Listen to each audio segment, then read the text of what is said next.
had heart disease. So false positive. And 5 patients claim that they do not have a heart disease, but they do have a heart disease. So if you see this box of true negative and true positive, they should have large number. That means the predictions are correct for both the classes. And these values will be very minimal. It should be zero. It should be zero. And there should be no false alarms, whether it is positive or negative. So I just thought, in short, I'll tell you. So obviously this can be converted to accuracy also. So the example in our assignment, we have given accuracy. So what, how much is the accuracy?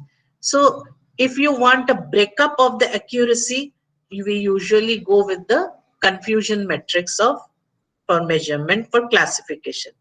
Now the thing is, if your task is regression, then your performance measure will be different, we have told. So the root mean squared error is most widely used metric. And why so? Because what you are doing is the predicted minus actual that you are squaring. So the error generated is first squared before averaging. So obviously when you have large errors, you are penalizing more. So in a system, when you do not want large errors, anyone wouldn't like to have large errors. So that's why you will be penalized more because of large errors. So that's why the root mean squared error is most widely used. So in our assignment also, we have given the code for the RMSE. Then another question was asked on the validation data set. So I just quickly put one pictorial representation. This is a very nice representation where you are having in the left hand side the whole data to be learned. Okay, so now you first split the data into training and test. So this is training data and test data. Okay, so now in the training data also randomly pick and split the training data and validation data. So if you see the training data, so when I am training in the I am giving lectures in my class, in my course curriculum classes, I am trying to train them. Then I do a small quiz so that I am trying to validate whether whatever knowledge I am imparting has been understood or not, like what we are doing in these 2 days workshop also.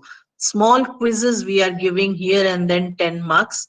And then if I see that there is a gap in certain concept, then the training or your coefficients or your hyperparameters, we say them, are tweaked into so that now the training is more robust. So you can take an analogy of small class tests, surprise tests, to validate whether your training is going on fine or not. So now once you're happy with this particular validation and the training, your model is ready. I found in the quiz that there were a few percentage of participants who still had a doubt in model and algorithm. So this is the model. Model, as I told you, takes this data, the training algorithm, and creates a model. Okay, so now in this model, you have to use the test to predict whether I am now able to, whether this model is how accurate in for predicting the test data. So once this test data is, you get the accuracy. You will also find there is a when you are asked what is the accuracy, you say my training accuracy was 95%, but test accuracy is 80%. How is it possible? If you are training, you are validating with your local question paper. When you are doing a test, that time board exam question paper has come. Okay, so your training and validation is somewhat local in nature to this data, and the test data may come, as Upanika was saying, in Kaggle. In your Kaggle thing, you will be basically having separate test data. It doesn't even come from this data also. Okay, so this is what I would like to say. Was I audible? Yes, ma'am. Oh, thank God. I am so happy. Okay, so this is what a very short go through. I thought I'll discuss this. Now the question is, in the class Google Classroom, I had certain questions. See what happened when you are having classification task. You apply a regression algorithm, then accuracy will be not correctly shown, correct? So please choose appropriate algorithm for the ML task. What are the ML tasks? Supervised tasks are classification regression, unsupervised tasks are clustering. So we have given you a small cheat sheet about all the algorithms in each of these categories. So you just apply them and then again go through the only appropriate performance measure for that task. See this confusion matrix. Can you apply it to the regression and find out the performance measure? No, it doesn't make sense at all, correct? So similarly, first identify the task on the data set you want to do. Second, choose couple of algorithms for trial and error basis. Then choose appropriate performance measure, compare and draw the inference. Yes, that's what I would like to say at present. So I'll stop presenting. Any question, answers, you can put it in the chat box. Thank you. Thank you, ma'am. If you have any questions or related to this topic, you can ask in the chat box. Please put them in the chat box. Madams will be answering your questions.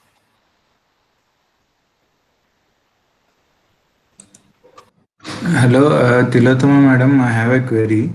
Um, is it always required to reprocess the data, like normalize the data X features data in every problem, or not required? Yes, it is a best practice. There are certain best practices you rightly mentioned. You should be doing a normalization of the data.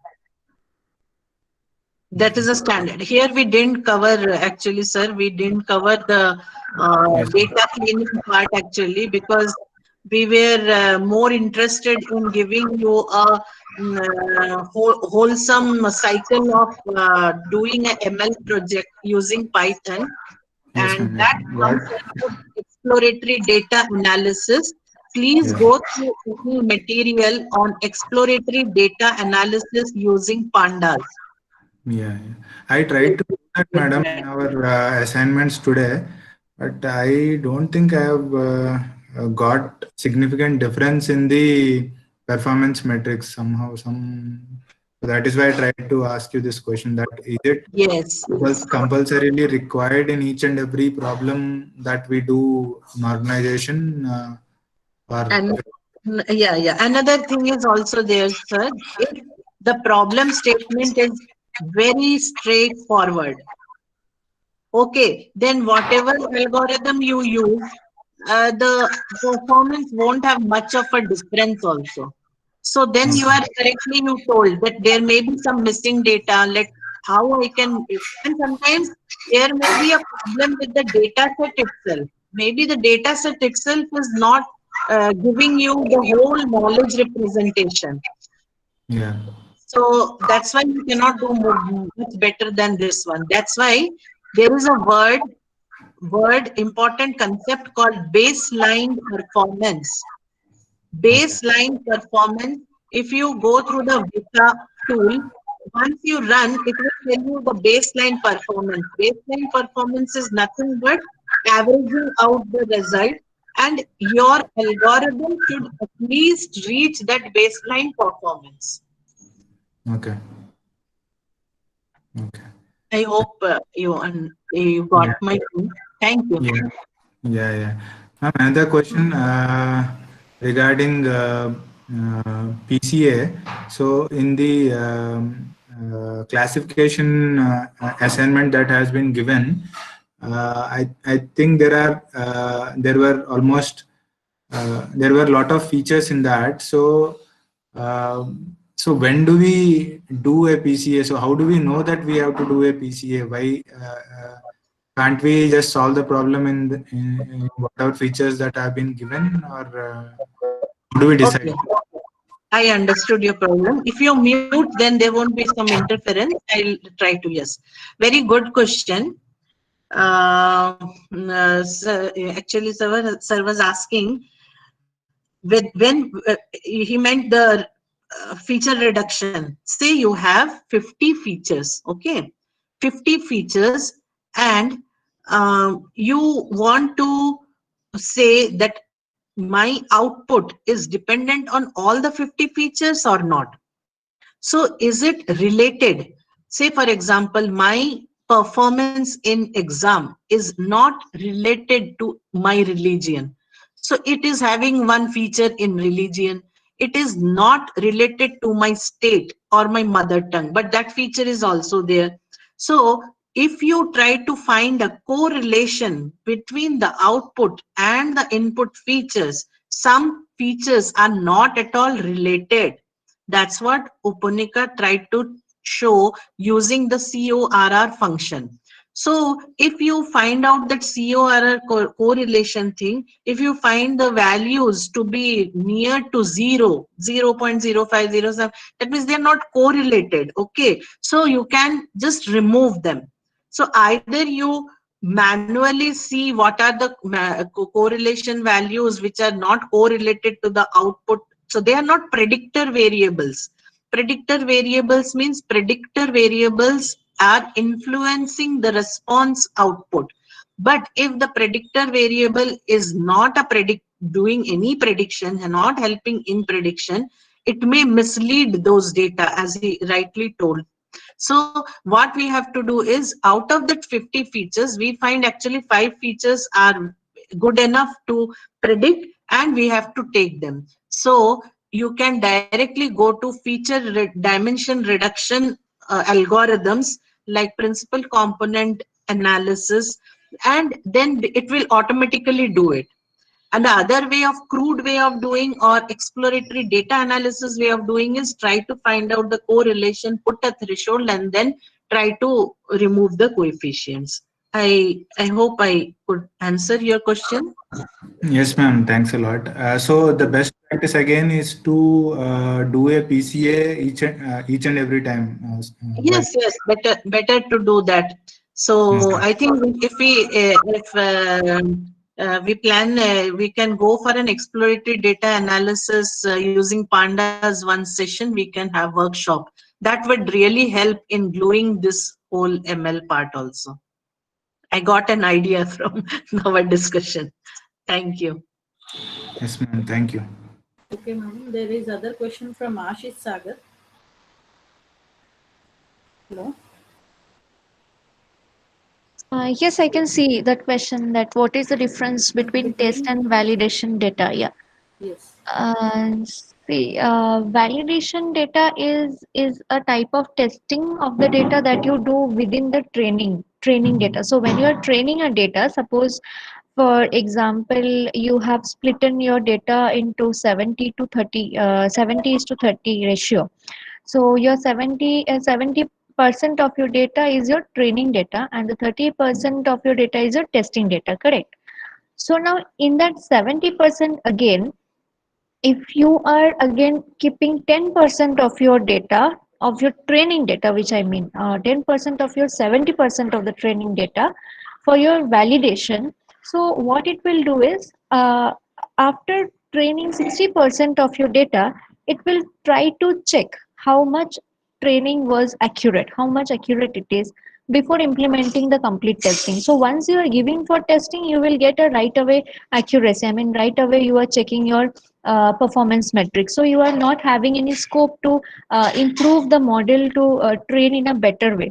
But if you have a validation test before putting the rest 30% for testing, you can understand still you have time to train the model into a better way, to do some cleaning of the data in a better way, so that your training gives a better accuracy. And once you are becoming confident about that, then you can put for the testing with your 30% of the data. And then I guess by doing that, the model accuracy will improve.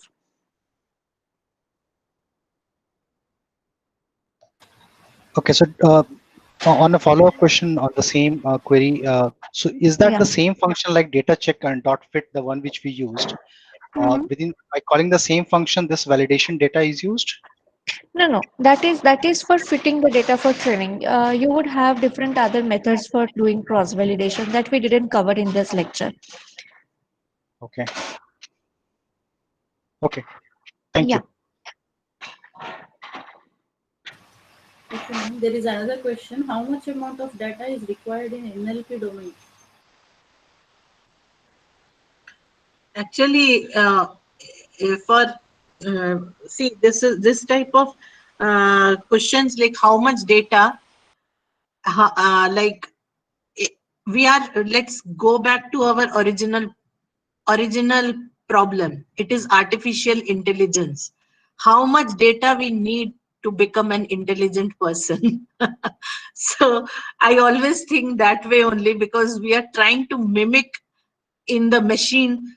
And when we say intelligence, there is a knowledge representation. So the more the knowledge we have, the more we can strive to become a better learner and eventually become a good teacher. So there's no limit. The more the knowledge, the data you give, the more robust the model becomes. I think that is what I can say. Yes, ma'am. That is the right answer. Hello, did it answer, Mr. Ayub? Is it, did it clear your doubt? Yes, we replied yes. Okay. Thank you. Another question from Gaurav Singh, madam. Ma'am, with the presentation of Economica, ma'am, we saw an accuracy of around 70% in logistic regression with the diabetes dataset. But with the spam email dataset, I got around 90% accuracy. Is that Mhm. due to size of the dataset? Ma'am, we Yes, said yes. this while presentation also. Correct. So she was explaining the law of large numbers. So it was clearly that when we have a larger number of data, it will perform better. It will perform better with a greater accuracy. So that is obviously the most important factor of when we get a better accuracy. And sometimes I also do believe the quality of the data also matters, because the most maximum thing that you can do with your data is to make your data completely clean. But also it also depends the availability of what is the data that you have in your hand. If it is a very proper data, if it is a very good data, then it is very obvious that you will get a good rate of accuracy. Your model, your algorithm will work in a very proper manner. But sometimes, you know, you will get a very rough data, you will get a very very dirty data. So a lot of accuracy, I mean lot of performance has to be done for cleaning itself. So in that case sometimes it loses the accuracy rate, but majority of the case it is the law of numbers, it follows that more the data size, more better accuracy it can give. Did I Yeah, like- answer you, Gaurav? Yes, yes. Thank you, ma'am, for your clarification from Gaurav Singh.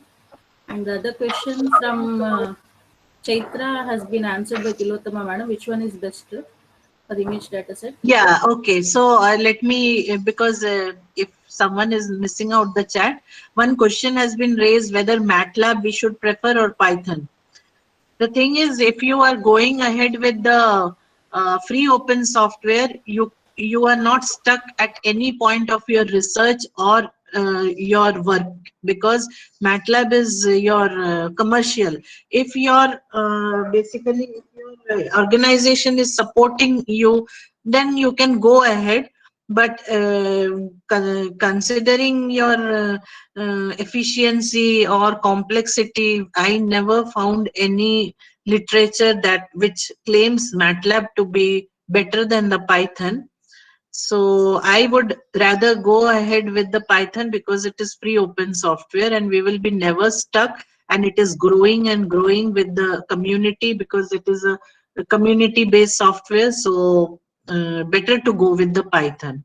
The data set, whether it is large or not large, that is not related with Python, because I told you for data manipulation, pandas you have to use. If you use the core Python lists, obviously it will be slow. But if you use the pandas for data manipulation, NumPy for scientific computation, there should not be any problem. I think that's what. Hello, ma'am. This is Chaitra. Chaitra. Yes, ma'am. Actually, I'm taking the trial version for every month, and I'm doing work on the MATLAB with the Oh, machine great. learning. Yeah. So Good, I thought, like, ma'am, I was just in a confusion whether to go I ahead with. I know. Yeah. I actually did my PhD in MATLAB for image Yeah, processing. I saw that, ma'am. Actually, I saw Ah, your. Yeah. So now what happened, you know what happened, ma'am? After Yeah. my PhD, because Central University was giving us the MATLAB license, so I could do my thing. Once I Okay. came out of the UOH and I am now with a private university, there Yeah. they don't have MATLAB license. Now my PhD work for that, I have to convert it with OpenCV and all those things. Yeah, and I So also heard that once we come for the Viva Voice or further things, in yes. the panel they may ask us also that why are you going ahead with MATLAB, though you have all that open software and all that. So I I wasn't. understand that. You can say the organization is giving you the Okay. license, so that's why because MATLAB is easier also, Yeah, because yeah. only, I yeah, worked on this for using this neural networks and all that. yes, So it is very good. Actually, abstraction level is very high.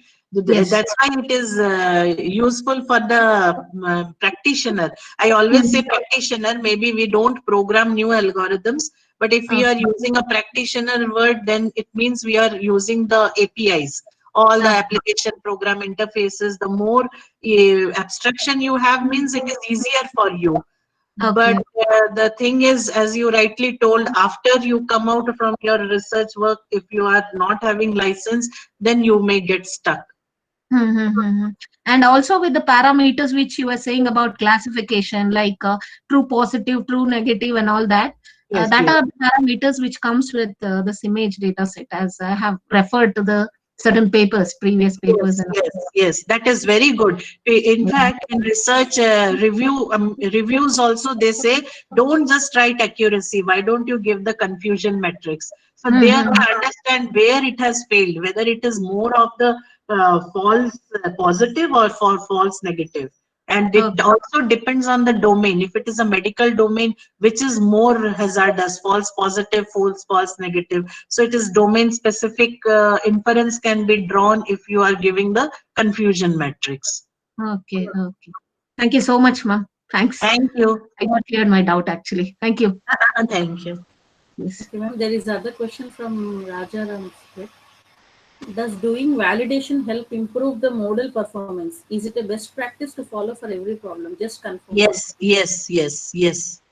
Validation is always important, because when we are doing, say we are now having 40 participants. If I just pick a sample and then ask whether you have understood or not, which on and off we are doing it, then they came out with this, that we didn't understand this part. So again, to make our workshop more successful, we again reinforced that you understand these concepts. So this is validation.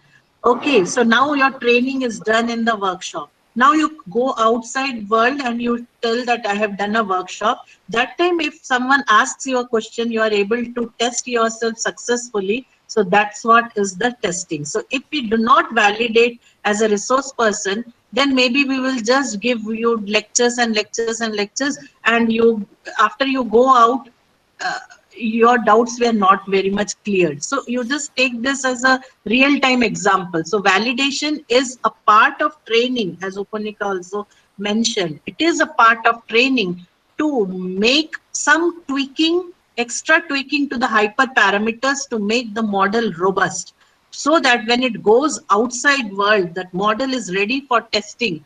It will give better performance. I hope that answers your question. Yes, ma'am. Thank you. Thank you. There is other question from Ashwini Ramachandra. Label the data into X, Y. How to identify which is the output as Y? As Y is the output, but how we can say this is the output?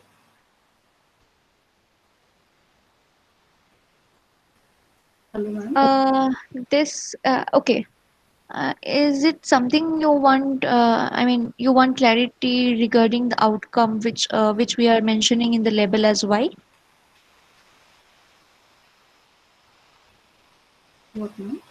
I didn't get the question. Like label the data into X and Y. How to identify which is output as Y is output, but how can? Okay, okay. So I guess I understood it. So okay, so as I think I was showing one the collab in a notebook where I was telling that this is X trend, this is Y trend. Before that, I was also showing that the data has to be divided, labeled into X and Y. Okay, so when I was showing that Y has to be labeled, so there I wrote that Y equal to data, and then in colon I gave outcome. So what basically it does is Y variable takes the data, I mean the output column from the data set, whereas the X takes the input features from the data set. So that's why even though we know that Y is an output, but to make the prediction, but to make the training and test data, and to make our to predict our I mean to compare the predicted output with the actual output, we need to have a segregation between the output and the input. So I guess did I answer the question, if I have understood the question correctly? Yes, ma'am, it is answered, I think.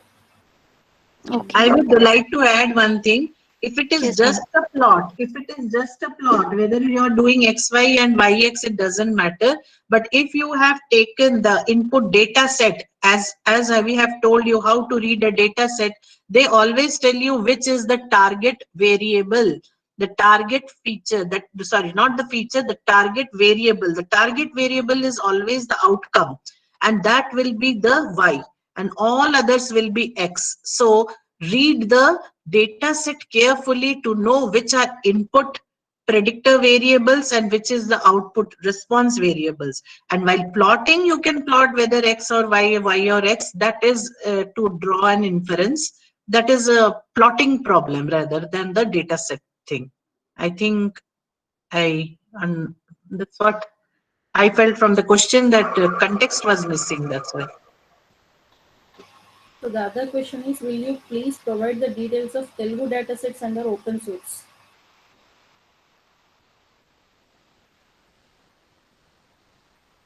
What Telugu data sets? Under open source.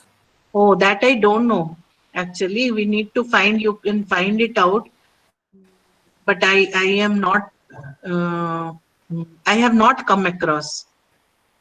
There must be there. There must be there. If you search, you will get it. Maybe they may get in Kaggle, ma'am.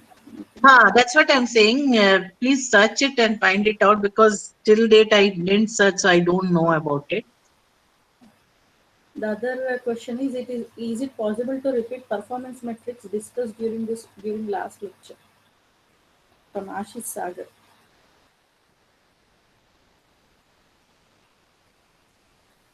Now, I just now showed the confusion matrix and RMSE. That Yes, is the yes. only one which we could cover now, because we are almost at the end of the session. And there are many such performance metrics. So yeah, we couldn't cover much of it. We just gave you an end-to-end demonstration of a ML where important concepts were only told. We couldn't to go in details with all algorithms, all performance metrics. It really needs some more time. That's what. So I just discussed RMSE and the confusion matrix. Confusion matrix. Yes, ma'am. The other question, the last question, is it possible to view model which gets derived from classification or regression algorithms? Yes, we can. The question is it possible to view model which gets derived from classification or regression algorithms? Yes, yes. Actually, after you fit in whatever is the reply name, whatever is the left hand side of the equal to sign, that will be actually the model part. And finally, there is one feedback from Gaurav Singh, ma'am. Ma'am, I have something to tell. I did my second year training online mode due to COVID in machine learning. Due to COVID, in course is machine learning under my college professor with Devanagari character dataset, and did check the results with confusion matrix and parameters derived from it. I did it with transfer learning in CNN.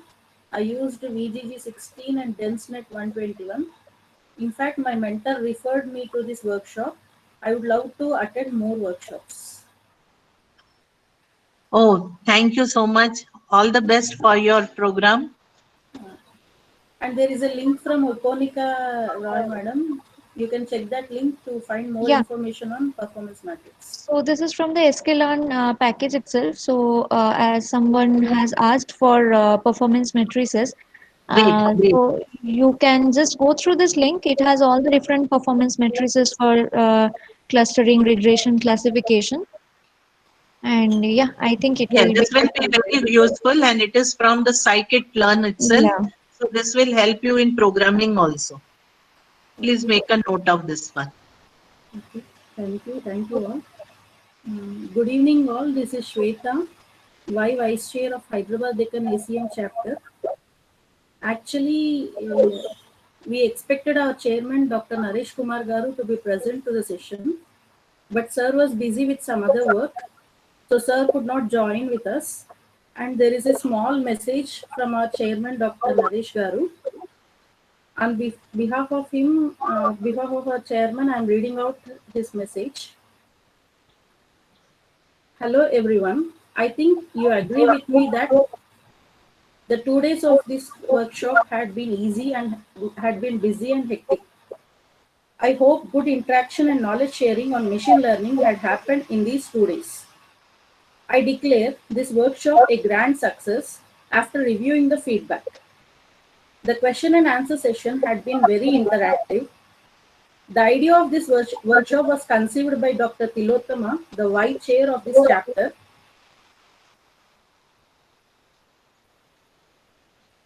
I profusely thanked her for this initiative and delivering a talk on this topic.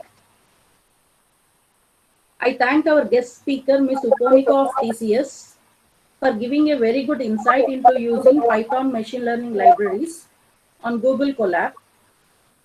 Thanks to Ms. Shweta, Vice Chair of the chapter, for professionally conducting the workshop.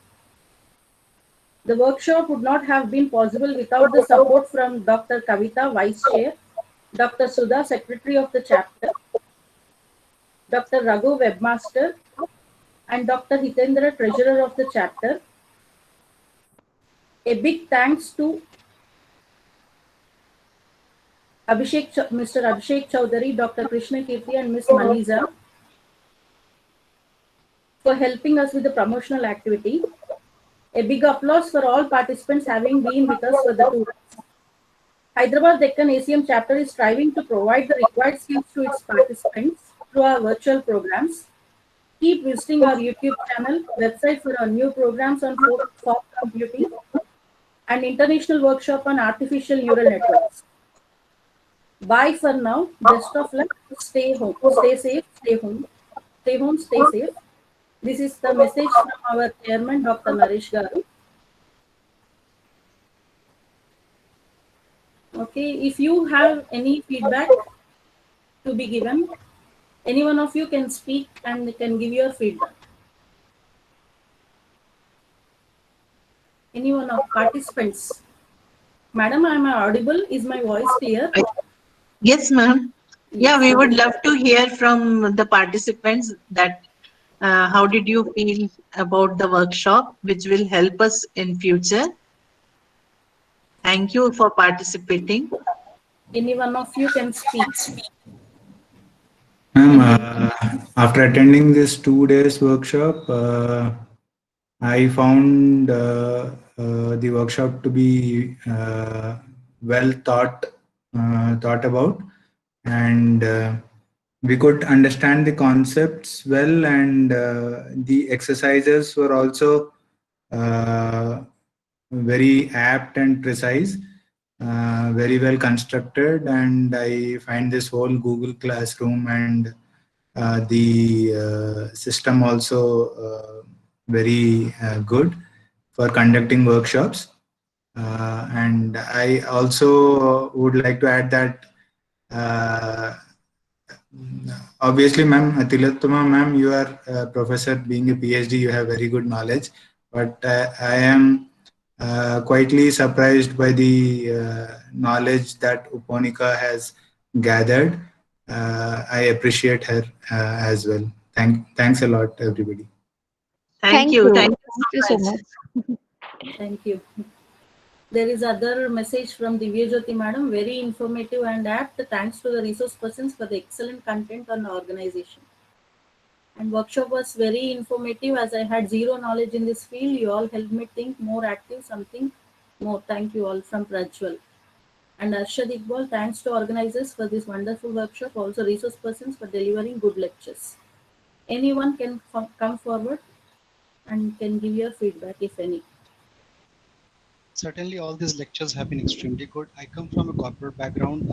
I have been an architect, a principal architect in one of the leading network industry. And I have a mathematical background, but having left all those concepts long back, and again retrieving it was extremely a great blessing from each of the teachers. Thanks a lot, each one of the entire forum and the entire team to keep it so informative and in a very managed manner.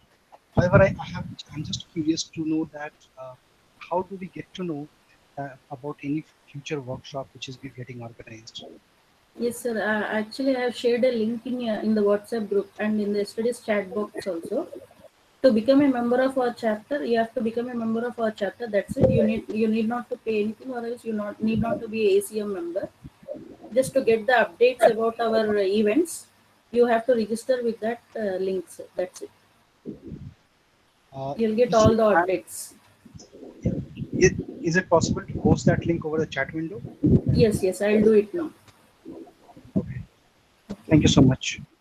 Any other feedback? Thank you, Ashish ji. And there is other feedback from Raja Ram. I would like to thank again for patiently answering all of our queries. Really, you have answered each and every question, ma'am. Both the ma'ams. Hello. Hello, thank you. Thank you once again. It keeps us going, and positive feedback and negative feedback both actually sharpens our skills also. So I really would like to thank Uponika for taking time from her official day, 2 days, and it was really very hectic, but it was very satisfying. I know that my audio also gave up. I don't know, previously I did my workshop, no problem was there, but Unfortunately, I couldn't communicate with you all, so I was chatting more rather than this one. But finally, at the end of the day, my audio is again working. So thank God for that. And please be safe, take care. We'll come up with more innovative programs. As I have told, exploratory data analysis using pandas, I am thinking of it. It will glue together with the ML. Thank you for all your valuable inputs. Please Yes. submit your assignments in whatever format you can give, and we'll look into the classroom today itself, and so that your certificates also can be provided to you once you have submitted the assignments.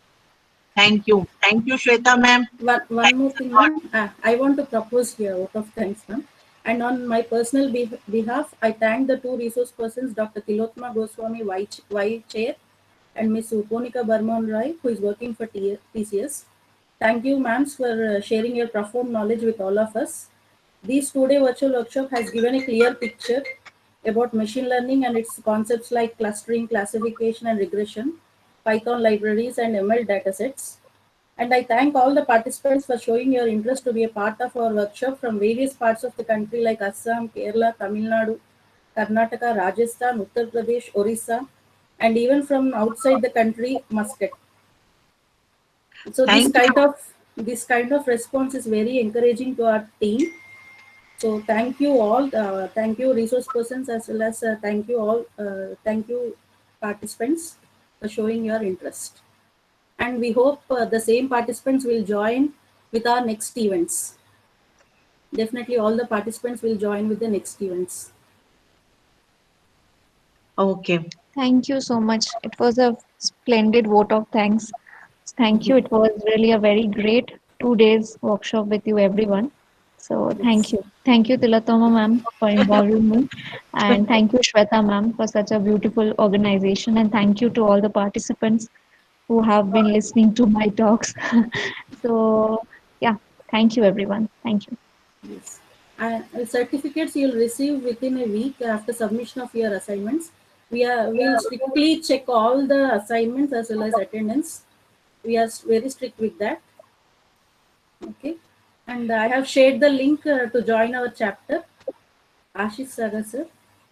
There is a link in the chat box. And I hope everyone has filled your attendance sheet and your feedback form.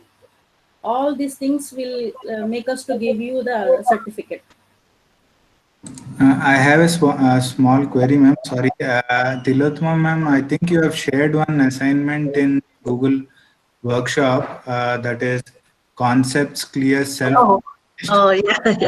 There is some issue with submitting Yeah, that. no problem. Are you able to see the content? Yeah, content we have Then some. okay, it is just for yeah, good point you have raised. It's just the session outcome, course outcome sort of. Did you understand all of this? Ask yourself. If not, then please, we have to do more work on that. So it's just a self checklist. I don't put any marks also. I also didn't know that how you have done actually. So it is okay. You don't have to submit that one. It is just for your self checklist. Okay, ma'am. Thank you. Okay. And for assignment one, you can do any one because we have given the strings also. We have given many IPython notebook. So at least do 2 assignments. This assignment 2 is must actually because that only will give you a satisfaction of doing the workshop. Okay. So assignment 2 is must. In assignment 1, anyone will do. And quizzes are at least 5 minutes job actually, so that it clears your doubts. So it's something we are not forcing, but at the same time we want you to get some knowledge out of this workshop. So this is, you know, validation set. So you can consider that way. It's not a test set, it's a validation for the workshop that you do it and we also feel satisfied. Thank you. Thank you all. We'll just leave the meeting. Okay, ma'am. Bye. Bye. Bye, Uponika ma'am. Bye, bye, Bye, bye. Tilotma. Thank you. Bye, bye.